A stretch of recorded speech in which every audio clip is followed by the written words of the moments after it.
Good evening and good night. Welcome to you wherever you may be. So happy to have you here again. This week we're doing another case study, and this week we're talking about how do I write my book, and this week we're talking about a busy corporate manager. How does a busy corporate manager write their book? Well, today we're going to talk about I'm really scared to tell my story because. Well, yesterday I told you about Judith, our corporate manager, and she really wants to write her book to give her credibility, to help her move up the corporate ladder. What people don't know is that a few years ago, Judith wasn't doing so well. She nearly fell off the edge. She nearly burnt out in her job. She was working so incredibly hard and just wasn't having a balanced life. It was all work, work, work, and no play, play, play. Fortunately for her, she got help and she was able to turn that around. Now, from that, she discovered a whole new life aside from work. What she does, and what people don't know that she does, is that at night when she goes home, and she makes sure that she goes home at a reasonable hour, she tries to go home by 6 o'clock at night. That's reasonable.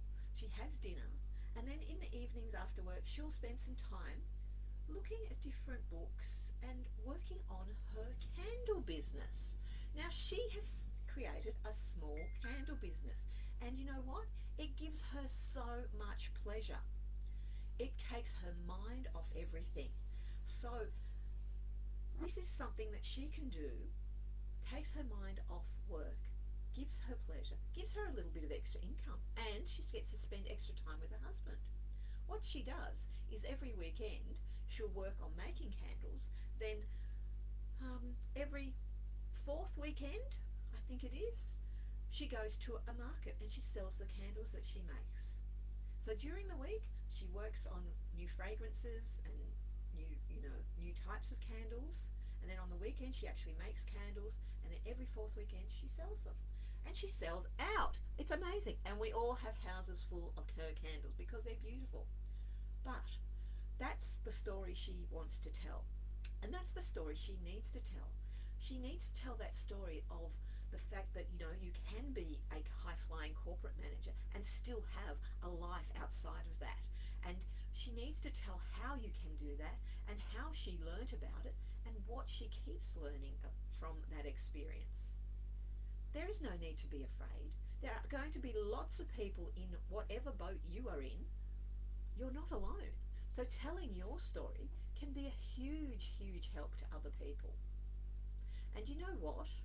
Mental health is a huge issue at the moment, not just where you live, but everywhere in the world.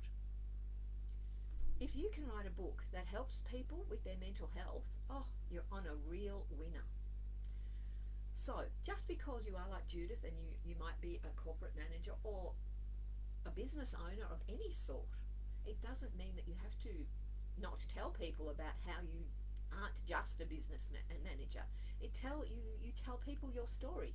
Everybody has a story. I've said it a million times. Everybody has a story. Everybody has something to share with the world. And it's time that we all did share it with the world. Let's make 2022 the year of your book. Just contact me anytime, anywhere, you know how, and we'll have a discussion. We'll get you started. I look forward to it. We'll talk again tomorrow.